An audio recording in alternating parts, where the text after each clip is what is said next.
I'm trying to make a case for why a change in thinking is actually important. It's only a thought form that will prevent you from doing anything about it. It all comes down to the thoughts you process in the mind that you can't shift. If you can't shift them, then you'll experience rocketing inequality. If you learn to shift them, then you experience financial independence. One thing politicians are considering is to tell Generation X not to bother thinking about retirement, at least until 70.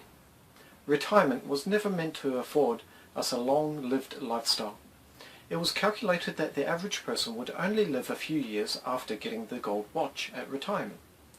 In 2004, there were 5 people in the workforce for every 1 in retirement. Now there are 2.4, so it's halved. Where is the pension money going to come from when the Gen Xers are ready to retire? They're not telling us all that because it's just too spooky. By 2024, the number of people entering the workforce will equal the number leaving the workforce. There will be 1 person working for every person retired. Who wants to work until they're 70, only to find by the time they get there that they'll have to continue working before becoming eligible for pensions, even if they're still around at that age? The high cost of living, lower real wages, lost jobs, a lower value of money, and having to work longer is all that's being offered future generations. No security, no nothing. All these things, even though they are really important, don't amount to the critical reason why I'm making a strong case for the need to be much more entrepreneurial in the way that you generate some or all of your income.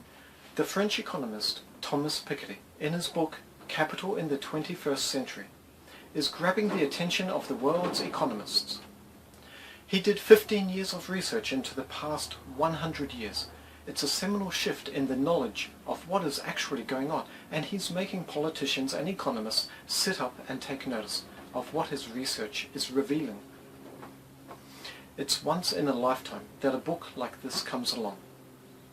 His research says the value of capital and intellectual assets like our knowledge and skills is far outstripping the value of the economy. The growth of capital, assets of some description like businesses and real estate, is just snowballing, while the growth of the economy is getting smaller.